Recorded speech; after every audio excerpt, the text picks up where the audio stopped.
Hey guys, welcome back. BDCKR here. We're back with our weekly recap of all things Injustice. This is for the week of October 28th, 2021. Halloween week. Yeah, happy early Halloween. The current character challenge is Rebirth Raven. That is a 1 week repeat, and the required characters for that are Black Adam, Harley Quinn, and Lex Luthor, who you can get at silver, bronze, and bronze respectively. So just about as easy as it gets, right? Every once in a while you get all bronze, I think. Yeah. And every once in a while you get none. Yeah. Right. And so this is sort of the second or the third place most, It's a good challenge. Yeah. And her passive is Demonic Pact, which is on Taggin, Raven siphons her opponent's power if it is more than hers. And then the secondary effect, which is if 2 Rebirth characters are on her team, she receives 3 times more power per critical hit. And we'll talk about that later because 3 times is not exactly right. She's got 1,300 attack and 1,350 health. She was last available on the 31st of December 2020. So it's been, most of a year. Yeah. She doesn't have top stats, but they're really nice and high. And they're pretty balanced too, which is good. Yeah, I think she is right now my favorite Raven. I used to be really partial Raven Prime, but I think Rebirth Raven is the best. She might not be the strongest, and her passive may not be the most powerful, I think, but man, is it so much fun to play. Yeah. And it really is just that one part where on Taggin, she siphons off her opponent's power if they've got more than she does. The second part is a little bit ambiguous. It's, the more power per critical hit. It's not when she hits. It's when somebody hits her, which is a bit of a pain. And it doesn't give 3 times power. It's definitely something less. Honestly, I don't even care because that part doesn't even matter. Just the first part of her passive is enough to make her so good. Mm-hmm. Other passives, it's such a struggle to take advantage of them. And I'm thinking of all those combo under passives like Kandak Black Adam and Amy Kami Catwoman, which just really aren't that good. And the ability to tag in, the beauty of it is, 1, you get power. 2, it engages you in the fight because you have to pay attention to what's happening. Yeah. And you've got to be ready, so you got to plan ahead so that she's ready to tag in when you want her in at that right moment. Yeah, it's strategic and it's fun and it's enjoyable to play and take advantage of. It's not just something that happens. Right. So there's a couple things you need to watch out for. I think the biggest one is Astro Harness. When they're invulnerable, when the opponent's invulnerable with Astro Harness, you can't steal power. Mm-hmm. And LexCorp, which does something that it shouldn't. So LexCorp gear, if you got 2 pieces, it's supposed to reverse power drain, and it does. But the weird thing is, you still get power. Like, you both get power. Yeah. They get more, but you get some too. Yeah, so you essentially boost the opponent's power and give yourself the power you're supposed to be getting. Yeah. Which is weird. Yeah, I think basically you double them. Yeah. And so the key really is if you're facing somebody with LexCorp gear, you just got to be really fast with your trigger to initiate a special. Yeah, you got to be ready to knock them out before all of that power that you just gave them gets used on you. Right. So I think there is one thing that makes it difficult, but it's easy to overcome. I mean, the hard part is with a passive like this, you want to make her your special specialist, but you must avoid giving her power generating gear, because if you do, you are wasting the best part of her. The more chance that you have of already having power when you tag in, passive doesn't trigger. And it's a combination of stealing the power and having it to use. In a lot of ways, that could be like literally 2 passives. Yeah. Because you're doing 2 things. You're hamstringing your opponent and you're making yourself more powerful at the same time. And so the stealing part means that she is like a tank against specials. She doesn't really become meat shield, but she prevents specials against you. Yeah, pretty consistently. Right, so you don't even need Astro Harness. If you've got one way that you play Astro Harness is when somebody's got 3 bars of power, you tag in for your first invulnerability. You don't even need to do that. You just tag in and steal all their power. Mm-hmm. So you don't even need to get trapped in the idea that, because like I said, two elements, right? So even if it was just stealing, that would be almost enough. But man, that just puts her over the top when she's got the power herself. Meaning that a team with Hawker where you have more control over the tag in, tag out is a really good teammate. And somebody like Static, who's special, not only stuns, but does a lot of hits, so generates power on the opponent, makes it easier for you to steal. Yeah. That's a pretty good team. And we will link a playlist where we've used her on a bunch of different multiplayer teams. Yeah, so in terms of our predictions, we should expect Classic Scorpion next, and then Red Sun Green Lantern. It's the 32nd week in a row of the challenge characters that have been following a pattern that started on May of 2020. Right. So we've been in it for a while now, actually. This week's multiplayer reward is Blackest Night Superman, and his passive is Necron's Champion, for the dead will rise, which is Superman's special attacks do necrotic damage to the opponent, causing wounds that can't heal, and Blackest Night characters are immune to unblockables and gain health for every KO'd opponent. He's got 1,375 attack and 1,425 health for his base stats. That's a lot. Yeah, he was last available on the 25th of March 2021, where 43 weeks in a row of the sort of complete cycle of the rewards, 12 weeks in a row of the repeated cycle, and next week we should be seeing Cloak of Destiny for our reward here. Right. Yeah, so he's got good stats. He's got really great high stats. I mean, sometimes you can get away with a character and just have that. Yeah. First part of passive is something that sounds better than it actually is in practice. The amount of necrotic damage, I don't think it's game changing. It takes too long to build up enough if you're facing someone who heals.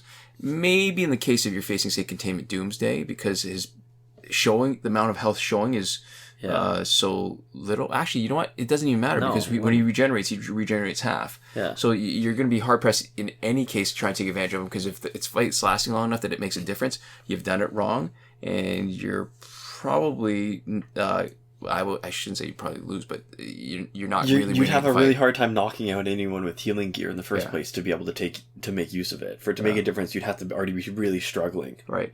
The second part is actually the best. The immunity, unblockables. That's really good. Yeah. So he's a great counter to Ares, who's the god of unblockables, the Godsmack and the Special 2. It's so not only do you get to block his Special 2, but then the effect, if you survive his Special 2, you still get to keep on blocking. Yeah. So you negate both parts of the special, or his passive, I mean. It also lets you block against most stun on tag-ins, such as Luchador Bane and Cloak of Destiny and Electro Gauntlets. And it helps against unblockable specials like Arkham Knight Batgirl, Arkham Harley Quinn, Killer Frost Special 2. Yeah. But one caveat is that it doesn't work on stuns from Earth 2 teams, because those stuns are weird. They're the kind that don't do any damage. So they just stun no matter what. They stun even if you've got Astro Harness. Yeah. Mainly because it's unlike the other stuns that do 1 point, it just does nothing. Mm-hmm. Yeah, so there we go. Yeah. In the store, we've got a couple things. So we've got the Scorpion Classic Bundle. The description says it contains Classic Scorpion. So this is the same thing where we never know which one is first. You know how it's, there's two parts of the name? Yeah. And we've arbitrarily done it one order or another. They don't know either. They don't know either. That's why I think it's the funniest part, because they literally do it both ways in the same pack. Yeah, so it's $24.99 Canadian, and it was $26.99 Canadian when it showed up, I think December 31st of last year, 2020. Yeah. And so that is with power credits, that 100,000 power credits, because when it's that huge price, I think it almost always does. Sometimes it rips you off and doesn't. But it should always. Yeah, it should. It doesn't unlock in your store. It's a clue. It's probably what next week's challenge is. So look forward to that. And we also have the Character Bundle Rebirth Team for $24.99 Canadian. It was the same difference in price as the last pack. It was $26.99 Canadian the last time we saw it on... in July 2020? Yeah. The end of July. Yeah. Yeah, and it comes with Rebirth Wally West and Rebirth Green Arrow, which is a multiplayer exclusive and a challenge character. So, it's not bad. It's not bad. If you want these characters specifically and you have money and you want to either support the devs or you have more money than you know what to do with, this is a great way of spending $24.99 Canadian on something that is really only very marginally valuable. Interesting is hanging around a second week is the Icebreaker pack. But hanging around a third week is the Most Wanted pack. We talked about them in previous recaps, so we won't get into it much. But it's just interesting. This is the first time I've seen a pack last more than a couple weeks. Yeah. Like this, like something, not the the usual suspects that are in the store. Yeah, really clinging on for dear life there. Yeah. We don't have any celebration pack. Oh, sorry. No, we do. Sorry. We didn't last week. And what's interesting, that what should have been last week, the first week of it, is the Aquaman. So I don't know whether that means they skipped a week completely and then this is only the last week, or whether they just missed a week and then just shifted everything forward. Yeah. So we'll see. They're not that interesting packs to monitor, but the pattern is definitely something that we're looking at anyways, because, nothing better to do. Yeah, because for 300 Nth Metal, you're better off buying one of the regular Nth Metal packs. You look at the Aquaman breakdown, it's just not worth it. Yeah. So in our Survivor, we have the 4th World Gear set until the 3rd of November 2021. Phantom Zone is back for 2 weeks. Fight 62 is still broken. We have double XP for the weekend. Yeah. And last weekend's breakthrough was Deadshot, Wonder Woman, Static. This weekend's is Zatanna, Flash, and Solomon Grundy. The way you say it's like one character. Yeah, Deadshot, Wonder Woman, Static. So we expect Zatanna, Flash, and Solomon Grundy this weekend. And if you want to look at the breakthrough cycle yourself, link in the description to a post from Devlin16 on the subreddit. Yeah, should point out every once in a while, Devlin16 is one of the mods. The subreddit is an excellent source of information. It's an excellent community for people who are still playing Injustice. Yeah. Yeah. So there we go. Moving on to the current glitches, just remember, if you hear something here that you want to do, check the playlist that you can reach by clicking the I in the top right corner of this video right now. That gives you sort of the exhaustive tutorials. This is more of just like a really basic summary. Yeah. Recap and maybe some pointers. Mm-hmm. Yeah. So, because you've got a list of everything that works, we typically start the weekly recap with stuff that doesn't work. There's no working glitch for credits. There used to be one, not sure if it still works, but either way, we don't endorse it. We get into a lot of the reasons in our previous P and Q and C and A and T episode. It was season 6, episode 9. Main thing is it's too dangerous, risk of getting your account suspended. Watch the video if you want more details and more discussion about that. Getting repeated past multiplayer season rewards, no longer. It hasn't been working for a while. Getting early multiplayer season rewards, it's also not working in a way that's exploitable.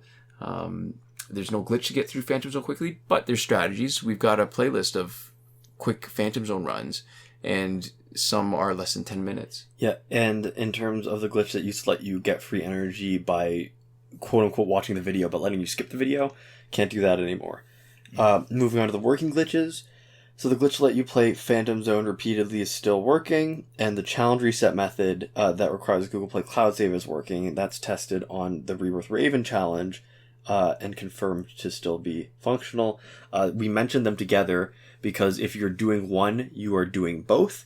So you have to be prepared to reset your progress on both if you want to do the glitch. Right. And we don't want you like accidentally resetting your crystal progress or your challenge progress if you're most of the way through one and all the way through the other. That would kind of suck. So a couple notes on the challenge reset that we've cut and pasted into the description from viewer Tam and Kakde on what files to move around in Android 10, so you don't have to re-download a full gig of data every time, and a technique for doing it from Jonathan Yang on iOS. Both things we can't test because we're doing Android 9, but that's for your information and use at your discretion. The breakthrough glitch to let you play it repeatedly is still working. The airplane mode / refund glitch, so that's the one where you basically refund whatever packs you just bought, is still working, and that's good for anything that doesn't require an online connection. So in terms of stuff that's practical for it, it means that you can't do it in Phantom Zone, and I guess also technically you can't do it for any like paid money packs. But and for us, it's, I mean, we've seen a lot of people say that they've been having success with it in Phantom Zone. Hasn't been for us, not reproducible, so we're not really going to get into that much. Time shifting still works in Android for unlimited survivor play and energy recharges. As always, once you've got your, stuff restocked, make sure to reset the clock back to normal before you keep playing, because you can do some funky stuff with like packs and rewards. Right. And in between the not working glitches, the promotion glitch where you can promote characters that are still locked hasn't had the right conditions since update 2.14, which is forever ago now. So it's not testable, it's not usable, but it's here on a technicality. Yeah. And that's it for this week. We have some lovely folks we would like to thank who support us on Patreon, and that's Victor Gomez, Consul Peasant, and Edwoon at the tier Last Word, Sinemac and Mohammed Albshaiti at the Your Message Here tier, Shawn Farrell, Daniel Simonson, Aaron Maule, Michael DeVries, Brandon C., Irvin Ruiz, and Eddydoo, who are supporting us on the credited level. And Chris Wolff, Scarlet Dani, Awesomegamer241, Pavu RS, Gavin Mallott, and Isfar E at the gratitude level. Thanks so much for your support. We'll see you next time. Komoda.